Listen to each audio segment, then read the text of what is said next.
오늘 아침 일라디오. 안녕하세요. 오늘 아침 일라디오 아나운서 정은혜입니다. 전국적으로 장맛비가 내리고 있습니다. 오늘 일부 지역에는 돌풍, 벼락이 동반되는 매우 강한 비가 내릴 수 있다고 하니까요. 대비 잘 하시고요. 월요일 출근길 조금 여유 있게 나서시는 게 좋겠습니다. 네, 이미 폭우가 쏟아진 남부지방에서는요. 주말 휴일 동안 크고 작은 피해가 속출했다고 합니다. 도로 옹벽이 무너지고 주택 침수 피해가 발생하는가 하면 항공기 결항과 철도, 여객선 운항이 중단된 지역들이 있었다고 하죠. 올 봄에는 특히 산불 피해가 컸던 영남 지역의 경우 산사태와 홍수 같은 2차 피해 우려가 큰데요. 산불 피해 지역의 경우에 산사태 발생 비율이 일반 산림보다 최대 200배까지 높아진다는 연구 결과가 있는 만큼 대비 잘해서 실제로 그런 큰 피해가 없도록 해야겠습니다. 또 해수욕장들이 아직 개장 전이에요. 안전요원이 없는 상태인데요. 제주도에선 학생이 결국 사망하고 여러 익사 사고가 발생했기도 했죠. 장맛비가 내려도 무리하게 물놀이를 하고 또 산이나 계곡 가시는 분들이 있는데 안전이 담보되지 않은 상태에서 이런 일이 없어야 하겠고요. 이번 한 주도 건강하고 또 안전하게 잘 보내야겠습니다. 6월 16일 월요일 오늘 아침 일라디오 출발합니다.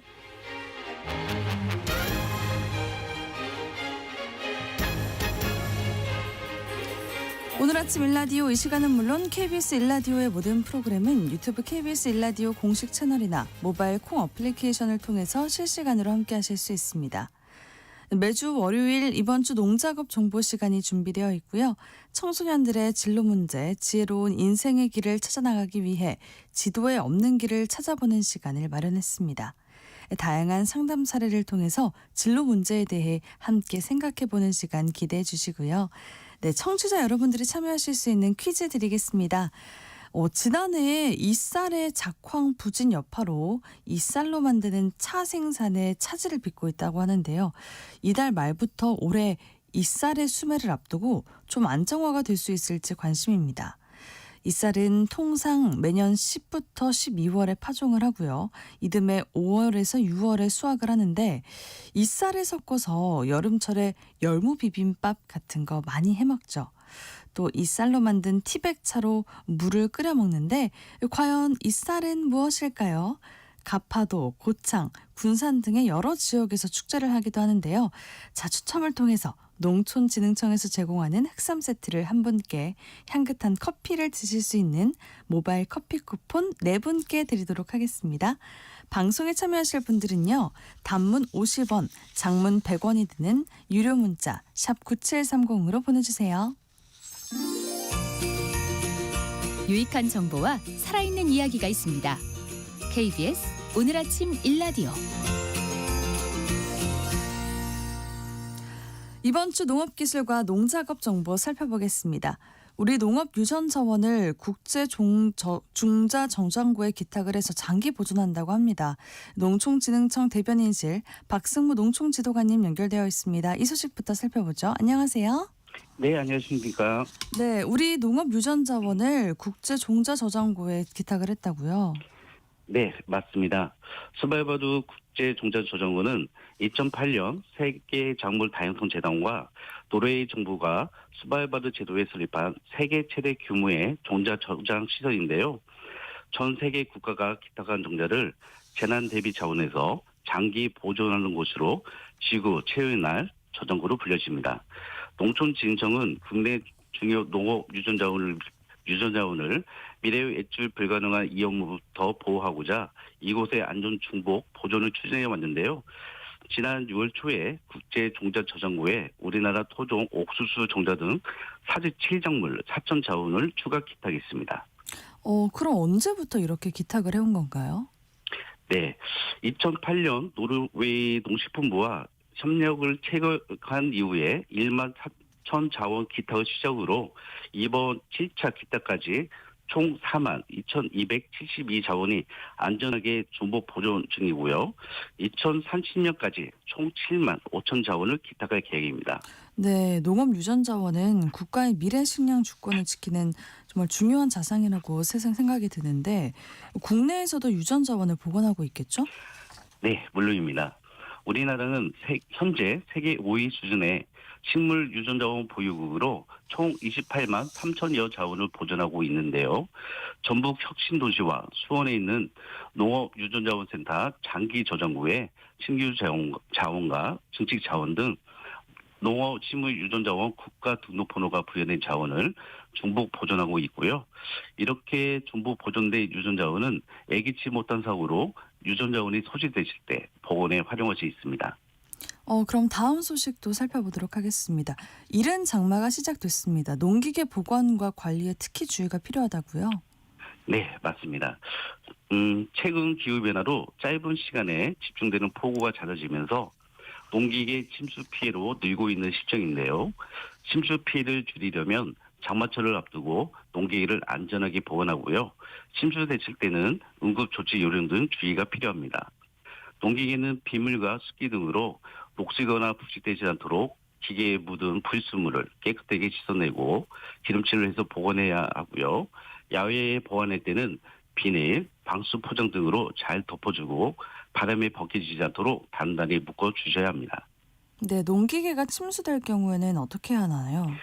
네, 농기계가 침수됐을 때 별다른 조치 없이 시동을 걸면 엔진이 손상되거나 누전, 합선으로 배선이 탈 수 있으므로 절대 시동을 걸지 말아야 하고요.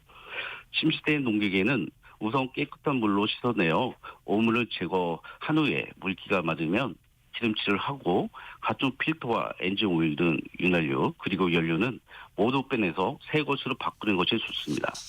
그리고 배터리가 있는 농기계는 연결된 전선을 분리하고 마른 걸레로 물기를 닦아준 후에 배터리 단자에 그리스를 칠하고요. 배터리가 완전히 반정됐다면 새 배터리로 교체하는 것이 중요합니다. 이런 정보는 어디에서 더 확인할 수 있나요? 네, 농촌진흥청 농업기술 포털 농사로의 계절별 관리 정보 코너에서 여름철 농기계 관리와 정비 요령을 확인할 수 있습니다. 농작물과 농업시설물을 지키기 위한 사전 관리도 중요할 것 같아요. 네, 맞습니다.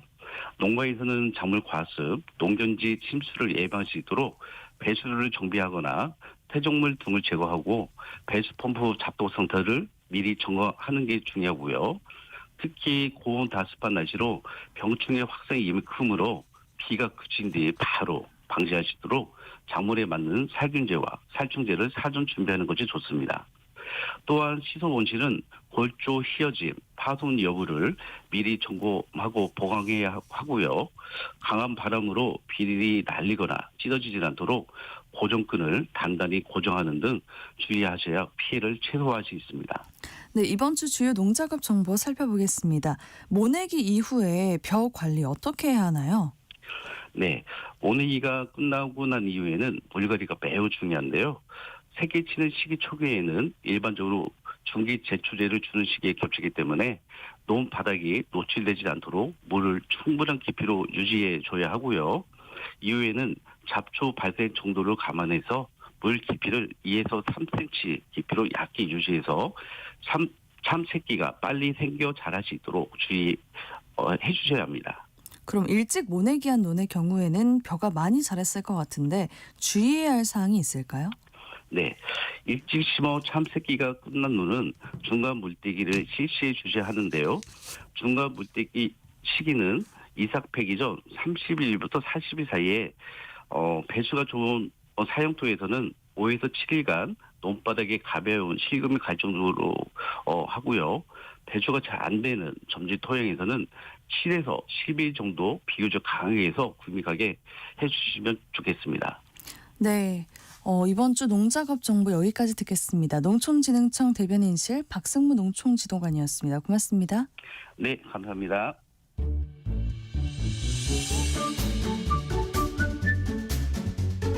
아침을 여는 기분 좋은 습관. KBS 오늘 아침 일라디오.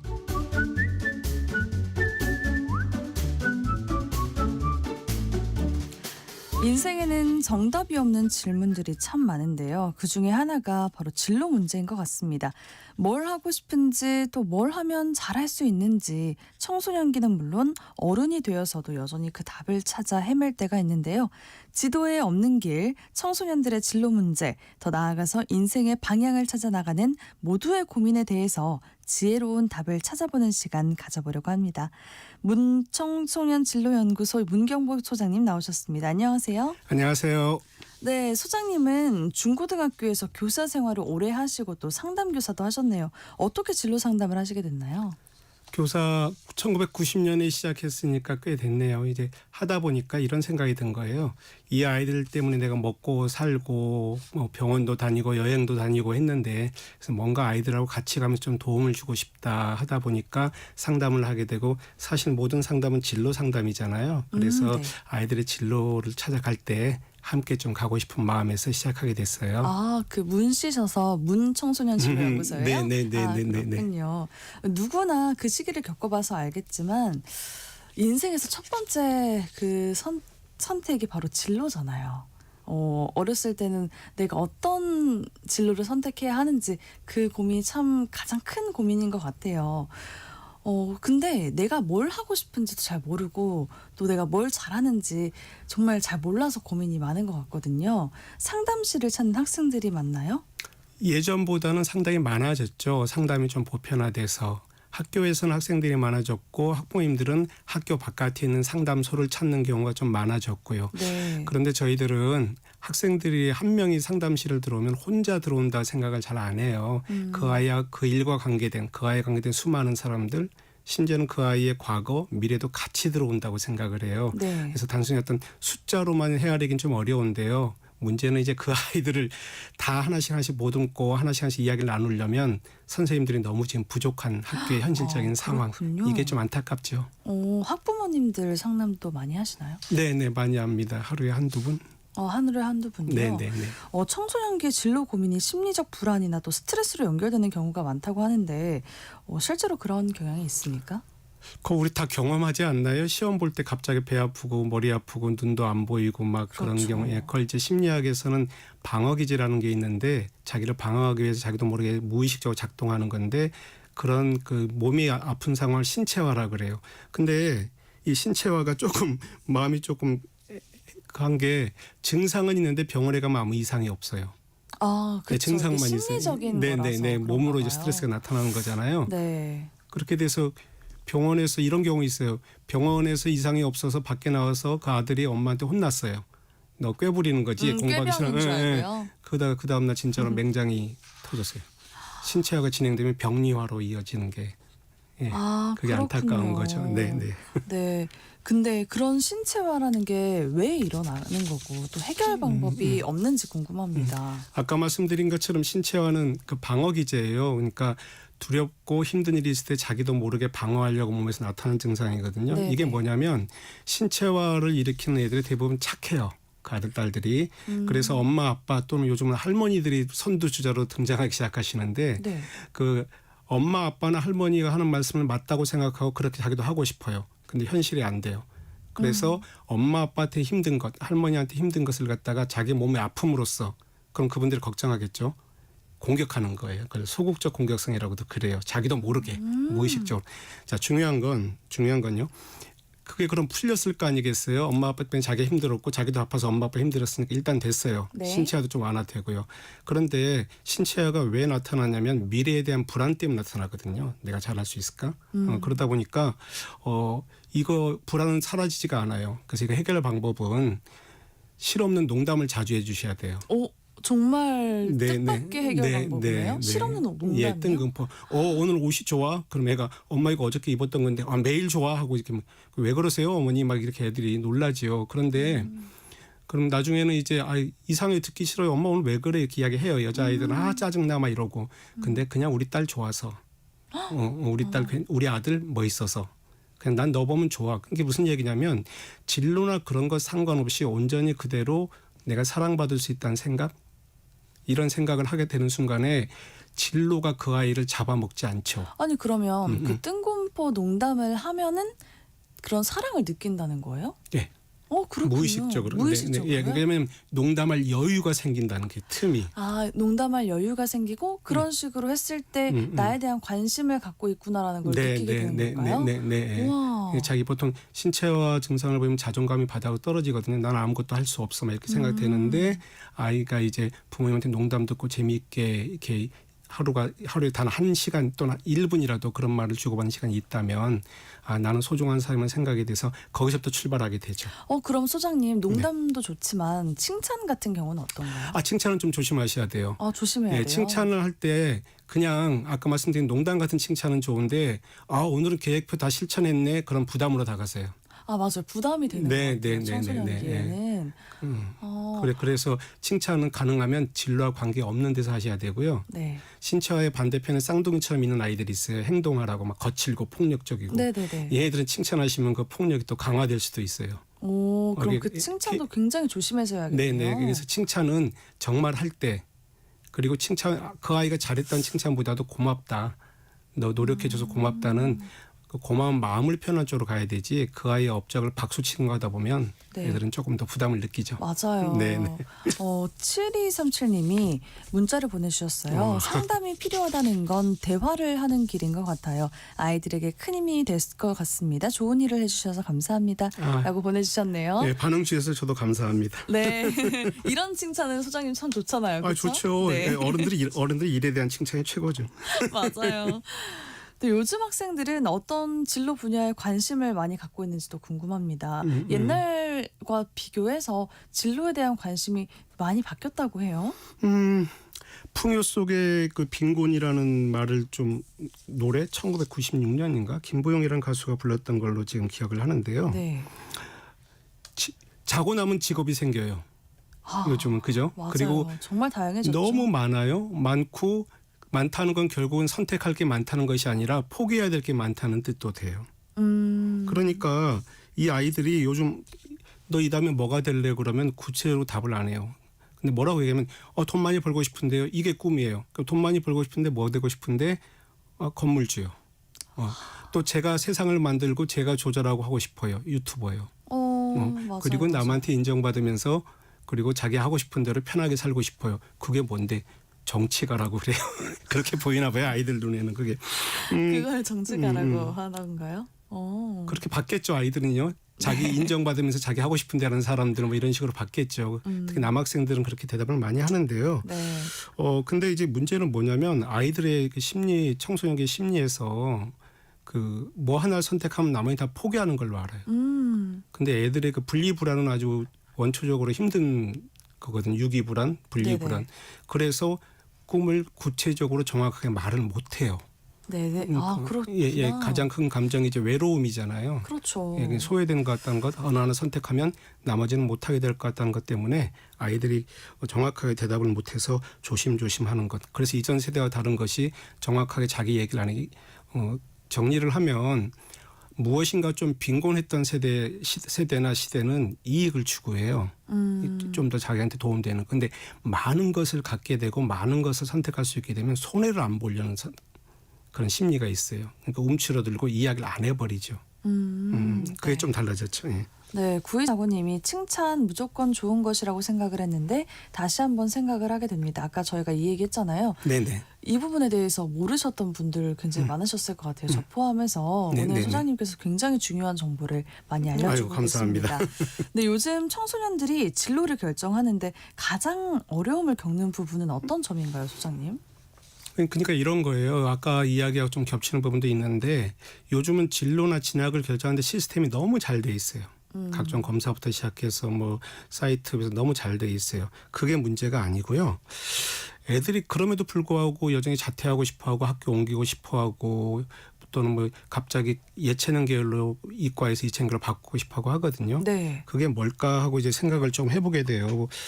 그게 저는 이런 거라고 생각해요. 아이들이 뭐 공부하기 싫어서 게을러서 또는 나빠서 뭐 그럴 수도 있겠죠. 있는데 이런 거 있어요. 어떤 대상을 너무 사랑해요. 너무 사랑한데 그 대상이 좀 뭔가 힘든 상황에 있어요. 근데 내가 도와줄 수 없어요. 그럼 어떤 심리가 있냐면 그 대상을 외면하고 싶어져요. 버려버리고 싶어진다고요. 어쩌면 우리 아이들이 지금 진로를 갖다가 잘 정하지 못하고 어려움을 겪는 여러 가지 것들은 시스템이 발달돼 있지만 자기 진로를 너무나 사랑하기 때문에 함부로 결정하지 못하는 진로에 대한 사랑도 있어요. 따라서 이 방송을 듣는 부모님들한테 말씀드리고 싶은 건 아이들이 진로를 결정하지 못하고 그리고 물어보는 말에 시원하게 대답도 못하고 아침 저녁으로 꿈이 바뀌고 막 이러면요. 그 아이들은 나쁘거나 변덕스럽거나 게으른 아이가 아니고 자기 진로를 지금 아파하고 있는 아이라는 것. 그리고 참으로 사랑하고 있는 아이라는 것을 그 눈으로 먼저 봐주셨으면 좋겠어요. 그렇군요. 구체적인 상담 사례를 통해 들려주시면 좋을 것 같아요. 진로 고민을 하다가 길을 잘 찾는 경우도 보셨을 테고요. 또 기억에 남는 사례들 많이 있을 것 같아요. 네. 초등학교 5학년 아이가요. 네. 축구 선수 골키퍼였는데 축구하다가 다리가 뚝 번질러 버렸어요. 훈련을 다리가 받다가 부러졌군요. 성장판이 죽어버렸어요. 그래갖고서 이제는 운동선수의 생활을 못하게 됐어요. 그래서 저랑 상담을 시작했어요. 그러고서 걔는 지금 현재 스포츠 상담사 30대 초반의 스포츠 상담사로 아주 잘 지내고 있어요. 왜냐하면 운동을 하다 다쳤으니까 그 아이들의 마음을 잘 알고 골키퍼라는 포지션상 이렇게 저 사람들이 뭐하나 관찰하는 능력은 이미 습득이 됐고 어릴 때부터. 네. 그래서 너무 좋았어요. 근데 이 아이가 어느 날 왔어요. 20대 후반대였는데 선생님 덕분에 스포츠 상담사 역할은 잘 했는데 하고 있는데 새로운 일을 시작할 때마다 자꾸 뭐 불쑥불쑥 올라와서 자존감이 바닥을 친다는 거예요. 트라우마가 올라오는 거죠. 왜냐하면 축구 선수하다 좌절됐던 트라우마가. 네네네. 그래서 제가 그런 얘기를 했어요. 그 트라우마가 평생 안 없어지는데 어떡하지? 대신 그 트라우마를 그래도 견디면서 어떻게든 버티면서 너의 길을 가려는 너도 그대로 있는데 너도 만만치 않은데 그냥 같이 가면 안 될까? 그 트라우마를 외면하지 말고 그냥 같이 가자. 같이 가고 그 트라우마 덕분에 네가 지금 그 길로 간 거니 어쩌면 친구일 수도 있다 하는 그 초등학생을 상담했던 기억이 나고요. 두 번째는 이건 이제 아마 이 방송을 듣는 부모님들이 계시다면 그런 경험이 많으실 텐데 초등학교나 중학교 때 공부를 굉장히 잘하고 막 박수 받고 멘사 뭐 이렇게 영재 스쿨 다니고 이런 친구들이 고등학교에 와서 곤두박질 치는 경우가 있어요. 그래요. 근데 곤두박질한 게 우리가 보기에는 잘하고 있는데 중학교, 초등학교에 비해서 그렇죠. 반에서 1, 2등 하고 있었는데 지금 5등 바깥으로 나간다든지 그렇게 돼요. 1학년 1학기 중간고사를 마치고 그런 아이 한 명이 왔어요. 갑자기 제 앞에서 성적표를 확 집어던지더니 이 성적표로 어느 대학 무슨 과 갈 수 있냐요. 네. 근데 1학년 1학기 중간고사 갖고는 아직 견적이 안 나오잖아요. 그렇죠. 그래서 아무나 말 안 하고 제가 웃고만 있었더니 이 아이가 하는 말이 선생님도 제가 성급하다고 생각하세요? 선생님도 제가 공부하기 싫어서 그런다고 생각하세요? 그렇게 막 소리를 지르더니 나중에 엉엉 우는 거예요. 이제 악에 바치고 분에 이제 바친 거죠. 네. 그래서 일단은 진정을 시키고 그 다음날 다시 제가 만났어요. 그래서 내가 성급하게 생각하냐고 물어봤지. 그랬더니 네. 아니 너무 늦게 온 것 같은데. 그렇게 말씀하셨어요? 예. 무슨 말씀이세요? 너는 중학교 어쩌면 초등학교 때부터 너무 빨리 달리고 너무 오래 달렸어. 지쳤어. 그래서 너 에너지 지금 하나도 없어. 쉬어야 돼 일단. 그때 이 친구가 그러면 좋은 대학 갈 수 있어요? 하고 질문하는 거예요. 아무래도 그렇겠죠. 그래서 그거는 모르겠지만 세상을 보는 눈은 조금 넓어질 것 같아. 친구들도 보고 매점도 가고 축구도 하고 그러면서 책도 읽고 영화도 보고 하면서 세상을 보는 눈은 좀 넓어질 것 같아. 거기서 네 답을 찾았으면 좋겠어. 그러고 한 1년간 상담을 했어요. 상담실에 한 일주일에 한 번 정도씩. 그래서 그 친구는 지금 미디어 영상학부 들어가서 영상 제작자로 활동을 하고 있어요. 그러니까 그래요? 그 길을 발견을 한 거죠. 자기 소질도 발견하게 됐고. 그럼 세상의 눈을 좀 넓히는 과정에서 이런 꿈을 찾은 거네요. 그러니까 이제 에피소드는 아이들 학교에서 배구 대회가 있는데요. 배구 네. 시합하는데 그걸 영상으로 다 찍어서 분석해서 선수들을 코치를 해준 거예요. 그러니까 와. 옆에 친구들이 오 예 그러면서 그전에 친구 없는 혼자 다니는 애였거든요. 근데 뭐든지 잘하는 혼자서 그렇잖아도. 근데 네. 이제 친구들 오 예 해주니까 이 아이가 이거 재미있다. 내가 하고 싶은 거 하면서 애들하고도 같이 즐길 수 있는 걸 얻은 거죠. 재미도 있고 자존감도 올라가고 그랬군요. 그래서 제2의 출발. 그리고 또 나름 또 한가락했던 공부에 있어서 그건 또 어디 안 가거든요. 그렇죠. 그래서 그건 다시 이제 나타났고. 세 번째도 비슷한 사례가 있으실 거예요. 예를 들면 어느 대학 무슨 학과를 원하는데 성적이 안 돼. 자기가 거기 갈 수가 없어. 그래서 고민하는 경우가 있어요. 최근에는 살짝 조금 처지긴 했는데요. 네. 선생님 되는 게 굉장히 로망이었던 몇 년 전까지. 요즘 학교에 하도 불편한 일이 많으니까 이제 걱정들을 많이 하는데 꽤 성적이 좋아야만 교대나 사대를 갈 수 있거든요. 네. 근데 그 아이가 이제 금쪽이로 자란 아이인데 선생님이 되고 싶어하는 아이예요. 그래서 제가 물어봤어요. 너 왜 교사가 되고 싶어? 애들은 자기는 초등학교 선생님이 되고 싶다고 그랬는데 중학교만 돼도 애들 안 되는데 나쁜 애들 안 만들기 위해서는 초등학교 때 애들을 꽉 잡아야 된다는 거예요. 그래서 야, 교사가 애들 잡는 거구나 했더니 전 그렇게 생각해요. 뭐 이렇게 나왔어요. 근데 얘가 어떤 애냐면 고3 때 제가 담임을 맡았는데 네. 저한테 와갖고서 맨날 이르는 거예요. 누가 떠들고. 근데 우리 반 아이들 수업 시간에 거의 안 떠들은 걸로 유명한 반이거든요. 그랬어요. 아니었거든요. 그 애들이 쉬는 시간에 떠든다고 체육 시간에 옷 갈아입을 때 시끄럽게 이런 거예요. 그래서 어이가 없어서 반 애들한테 1차 주의를 줬는데 이제는 이 아이가 문자를 보내오는 거예요. 저한테. 떠드는 이름 적어서. 어머머머. 그래서 하도 화가 나서 제가 불렀어요. 네. 야, 우리 반 옆에 자습실도 있고 독서실도 있으니까 거기에서 공부하면 되지. 너 초딩이야? 응? 뭘 그렇게 고자질하고 그래. 그랬더니 뭐라던가요? 문 꽝 닫고 나가버렸어요. 교무실 문 인사도 안 하고. 그래요? 그러더니 갑자기 복도에 가서 제가 이제 모교거든요. 네. 교사 생활을 했던 데가. 거기 이제 저희 고등학교 때 국어 선생님이 그 아이하고 뭔가 얘기를 하고 계시는 거예요. 그러고 이렇게 어깨를 툭툭 쳐주시는 거예요. 그때 이제 그 선생님이 저보고 그러는 거예요. 문 선생 그의 얼굴만 보여? 이러시는 거예요. 네. 그 애가 문 선생한테 올 때마다 국어 자습서하고 오답노트 갖고 온 건 안 보여? 그랬어요. 네, 그러니까 자기가 공부를 잘하고 있다는 걸 알아줬으면 하는 마음이 있었던 그랬구나. 거예요. 이 아이가. 그래서 그러면 문 선생님 나도 그 반 국어 수업을 들어가니까 이제 국어 선생님 두 사람이 이제 그 수업을 들어가거든요. 그 우리 한 반을. 네. 그래서 내가 그 아이 국어 좀 봐줘도 될까? 그래서 계속 칭찬을 해주신 거예요. 그랬더니 이 아이가 나중에 고3이니까 진학 상담을 할 거 아니겠어요? 네. 나중에 이제 그런 얘기를 하는 거예요. 선생님, 교사 되게 성적이 제가 부족하니까 근데 아이들이 좋아요, 선생님. 아이들이 좋다고? 그랬더니 네. 그러면 청소년 지도사가 그래서 되고 싶어요. 라고 방향을 바꿨어요. 근데 원래 하고 싶은 건 그대로 하는 거죠.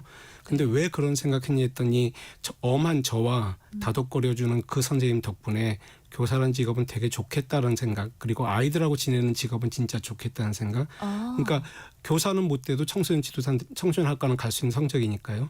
그랬군요. 예. 그래서 본질을 찾아간 그런 아이들이 있죠. 마지막으로 하나 말씀드리면 네. 제 친구 아들이 제 제자예요. 네. 네, 모교가 되다 보니까 그런 게 좀 있겠죠. 친구 아들이 제자가 됐군요. 근데 이놈이 문과에서 2등을 했어요. 꽤 명문대학을 갈 수 있었죠. 네. 근데 이놈 갑자기 실용음악과를 간다고 해서 옛날 표현으로 전문대를 가버린 거예요. 근데 이제 그러고 나서 이제 되게 착해요, 그 아이도. 저한테 와서 이야기해요. 선생님, 저는 제가 원하는 데 갈 수 있었고 아버지도 허락해 주셔서 감사한데 네. 우리 아버지 혼자서 저 키우시고 주변 분들한테 제가 좋은 대학 가는 게 유일한 자랑이었을 텐데 아버지 저 때문에 힘드셔서 어떡해요? 아버지한테 죄송해서. 마음이 깊은 친구예요. 정말 예쁜 친구예요. 네. 그래서 제가 그랬어요. 너 지금 누구 이야기하니? 했더니 우리 아버지요. 내 친구? 응. 그랬더니 예, 선생님 친구 저희 아버지요. 되게 웃기네. 이게 갑자기 멍청해졌죠. 갑자기 이제 자기는 진실되게 얘기했는데 네. 넌 안 아파? 너는 진짜 명문대 안 가고 싶었어? 네가 학과를 선택한 건 나도 박수 치는데 너도 진짜 소위 말하는 스카이대 안 가고 싶었어? 넌 안 아파? 왜 아빠 마음 먼저 생각해? 네 마음 먼저 생각해. 라고 해서 그 친구가 좀 많이 울었던. 그래요?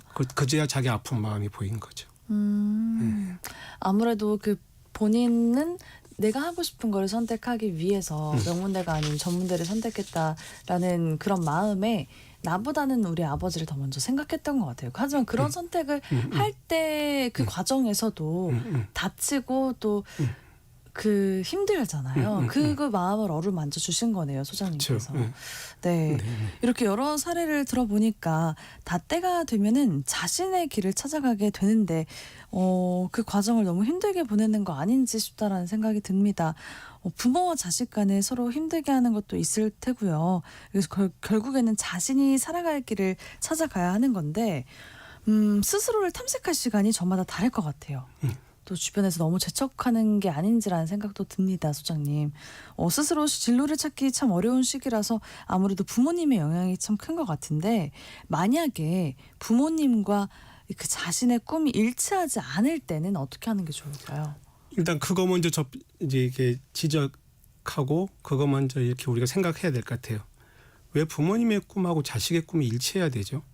이게 무슨 얘기냐면 자식이 어떤 꿈을 꾸면 부모님도 거기 동의해 줘야 된다는 완벽주의에 사로잡혀 있어요. 사람들은 가장 가까운 사람들이 나하고 뜻을 같이 해주길 바라거든요. 네. 부모님들도 그렇고요. 자식이 내가 생각하는 거하고 똑같이 따라주기를 바라는 게 있어요. 네. 그러다 보니까 그게 서로 어긋나게 되면 실제로 뇌 세포에 그게 있대요. 내가 가까운 사람 나와 똑같이 생각할 그런 착각을 일으키는 세포가 있대요. 그러니까 가족끼리가 더 안 좋은 거죠, 사이가. 아, 그렇군요. 네. 그래서 일치하지 않아서 불협화음이 나는 건데 일단 청소년 친구들, 그러니까 자녀들 입장을 제가 좀 부탁을 드릴게요. 자녀들에게는 부모님하고 의견이 어긋났을 때 결정을 지금 하지 마세요. 이게 어긋났다 또는 다시 설득시켜야지 결정하지 말고 일단 스탑시켜 놓으셔야 돼요.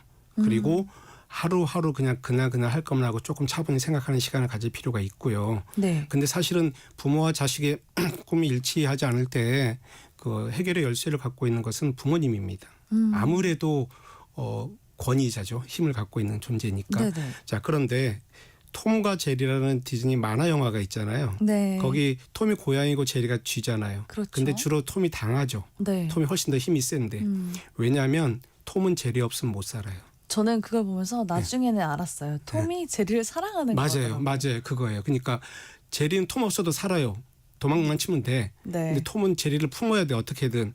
자, 그러면 부모하고 자식 중에 누가 톰이고 누가 제리냐고요. 힘이 센 사람이. 부모라고요. 부모가 톰이겠죠. 그리고요. 더 많이 사랑하는 사람이 더 많이 아픈 거예요. 그렇기 때문에 부모와 자식의 꿈이 일치하지 않을 때는 부모님이 뒤로 물러서기 연습을 하셔야 돼요. 제일 슬프고도 사랑의 끝판인 이제는 바라보는 사랑. 멀리서 바라보는 사랑이 시작되는 거예요. 그래서 그걸 생각하면서 이제는 내가 저 아이가 걸어갈 때 뒤에서 후원자 노릇을 해야 되지 앞에서 리더의 노릇을 하면 안 되겠구나 하고 가슴이 아프지만 어떤 분들은 찢어진다고 하는데 마음이 그렇지만 바라보는 사랑을 시작하셔야 되고 동시에 부모가 아닌 예를 들면 김철수 씨면 김철수 씨의 인생이 이제 새로 시작된다는 긍정적인 생각도 조금만 해주시고요. 서로 꿈이 일치하지 않을 때는. 네, 그렇군요. 문자를 많이 보내주셨는데 김현경님이 너무 좋은 말씀 듣네요라고 해주셨고요. 감사합니다. 네, 7237님이 아이들이 속이 깊고 참 어른들이 잘 살펴야겠다는 생각이 들고 대화가 진짜 많이 필요하겠다라는 생각이 듭니다라고 보내주셨네요. 네, 감사합니다. 네, 평소에 하고 싶은 게 없고 꿈이 없다는 이야기를 하는 학생들도 많아요, 소장님. 이거는 걱정해야 할 일인지 궁금합니다. 지금 이제 걱정해야 할 일인지 궁금하다고 말씀하셨잖아요. 네. 그러니까 그게 굉장히 정확한 어떤 표현인데요. 아예 걱정 안 하는 애들도 있고요. 뭐 좀 하다 보면 되겠죠. 왜요? 뭐 이렇게 하는 애도 있고 심각하게 걱정하는 애들도 있습니다. 맞아요. 예. 그러면은 심각하게 걱정하는 애들을 기준으로 이제 말씀을 드리는 게 아무래도 그죠. 좀 여유 있는 친구들은 이제 조금 더 시간이 흐른 다음에 어떤 해답을 찾아갈 것이고. 네. 가장 중요한 건요. Here and now. 지금 여기를 충실하게 살아가는. 만약에 꿈이 없으면. 꿈이 없다면. 꿈이 없으면 지금 여기를 충실하게 살아나가기 위해선 일단 건강해야 되잖아요. 그렇죠. 그래서 운동 규칙적으로 해야 돼요. 어떤 거든 규칙적으로 계속 운동을 하면서 그다음은 제가 권하는 것 중에 하나가 꼭 일기까지는 아니더라도 좋으니까 간단한 한 줄 문장이라도 좋으니까 네. 그날 하루에 있던 생활이나 자기 생각을 간단하게 어떤 메모해 보는 게 되게 필요해요. 그리고 약간 심호흡하면서 그러다 보면 그날 하루 이렇게 바라보게 되거든요. 몸이 건강해야 제대로 바라보니까. 그렇죠. 그래서 그날 하루 쓴 걸 이렇게 바라보면서 그때 만나는 일상들, 그때 만나는 사람들. 거기서부터 이제 꿈이 시작될 수가 있어요. 아무 것이 안 보여도. 그 이제 사례를 하나 말씀드리면 정말 유리창을 잘 닦는 친구가 하나 있었어요. 네. 걔는 뭐 유리가 없는 것 같아요. 그리고 저 구석지 가지고 팔을 쭉 유연성이 하여튼 갑이에요, 갑. 우와. 근데 꿈이 없어요. 항상 내성적이고. 선생님 저 뭐해 해서 어느 날 보니까 학교 운동장에서 축구공으로 담벼락에 빵빵 차면서 울고 있는 거예요. 답답해서. 그래서 제가 그랬어요. 너 유연성 갑이잖아. 그냥 그 말만 했어요. 저도 뭐라고 말할 수가 없어서 마음이 안타까워서. 네. 걔 지금 무용학과에서 무용수의 꿈을 키우고 있거든요. 네. 그 말에 꽂힌 거예요. 아이가. 그렇죠. 예. 그때 아이들은 그 누군가를 만나는지 맞아요. 어떤 이야기를 듣는지 또 어떤 경험을 하는지에 따라서 음. 꿈이 결정되는 것 그러니까요. 같아요. 소장님이 정말 그 좋은 말씀을 또 그 친구한테 해주신 거네요. 그러니까 결론적으로는 그렇게 됐는데 네. 저는 그냥 너 유연성 좋잖아 하고 농담 비슷하게 얘기한 그러니까 그 건데 장점을 알아봐 주신 예. 거잖아요. 근데 그 아이가 받아준 거죠 또. 그렇군요. 예, 예. 그럼 그 밖에 학생들이 진로를 고민하면서 자주 하는 질문이나 호소하는 내용들의 사례들을 몇 가지 예를 들어 소개해 주실 수 있나요? 일단 질문의 유형 말씀드릴게요. 네. 제가 인문계 고등학교에 있었으니까 제가 어떤 학과 어떤 직업을 가지면 어떤 대학을 가면 좋을까요? 이게 보편적인 질문이겠죠. 두 번째는 선생님 이 점수로 어느 대학을 갈 수 있나요? 또는 제가 원하는 대학을 가려면 어느 정도의 점수가 돼야 되나요? 이게 질문이겠죠. 근데 이제 이런 질문도 있죠. 공부 꼭 해야 돼요? 공부 안 하고 직업 가지면 대학 안 가면 행복할 수 없어요? 이런 질문도 있어요. 맞아요. 이런 그럴 수 보편적인 있죠. 질문은 괜찮은데요. 이제 그 다음부터가 조금 마음이 이제 애잔해져요. 무슨 어떤 이야기냐면 어떤 애가 와서 수행평가 점수 1점 더 따려고 조금 지나치게 노력을 하는 거예요. 그래서 너 왜 그래? 그랬더니 애가 나중에 그 얘기를 하는 거예요. 선생님 저 개천에서 나온 용이 돼야 돼요. 우리 집은 너무나 가난하고 엄마는 너무나 몸이 안 좋고 나는 반드시 전교 1등을 해서 의대를 들어가야 되고 그 얘기를 하는 거예요. 네. 슬프죠. 네. 집안 때문에 애가 함몰되고 있는 거거든 사실은요. 그렇죠. 자 본인이 잃어버리는 네. 거고. 네. 그런 것도 슬프고 더 마음 아픈 말씀을 하나 드릴게요. 사실은 오늘 이 방송을 하면서 이 말씀을 드리고 싶었어요. 저는 어떤 거예요? 공부를 썩 잘했어요. 정말 예쁜 친구였어요. 그런데 그 집안은 다 S대 출신이에요. 좌우 상하 다 그래요. 네. 근데 이 아이는 한 끗이 부족해서 그 바로 밑에 대학밖에 합격을 못했어요. 재수했어요. 그래서 네. 조금 더 해보겠다고 더 떨어졌어요. 근데 그래서 괜찮은 대학을 재수해서 합격은 했는데요. 그 합격 통지서 나온 날 아파트에서 떨어졌어요. 서울대 못 갔다고. 정말요? 네. 저는요. 이 다음에 이제 이 땅에서 소풍 다 끝나고 하늘나라 가서 그 친구 만나면 무릎 꿇고 빌 거예요. 미안하다고. 뭐 해주고 싶었던 말씀이 있으셨던 거예요? 아니요. 그 공부 잘하고 착한 애인데 왜 그렇게 삶을 그렇게 정리를 해야 되는 거예요. 부모님도 원하지 않으셨을 거예요. 그렇죠. 아이가 이제 그런 성향도 있겠지만 네. 어쨌든 무슨 이야기냐면 아이들이 질문하고 호소하는 건요. 몸으로 하는 경우가 많아요. 그런 식으로 말보다는. 그 메시지를 보여준 그래서 거네요. 그런 것들을 들으시면 좋겠습니다. 네. 오늘 소장님과 다양한 사례를 통해서 지혜로운 길 찾기에 도움이 될 말씀 들어봤습니다. 혹시 청취자분들 중에서 상담받고 싶으신 사연 있다면 저희 오늘 아침 일라디오 홈페이지 게시판에 남겨주시면 될 것 같습니다. 그럼 다음 시간에 소장님이 조언해 주실 수 있을 것 같아요. 문청소년진로연구소 문경보 소장님 잘 들었습니다. 고맙습니다. 네, 감사합니다. 네, 오늘의 퀴즈 정답 보리였습니다. 중복 당첨 여부 확인 후에 홈페이지에 당첨자 올려놓을게요. 오늘 아침 일라디오 아나운서 정은혜였습니다. 모두 좋은 하루 보내세요.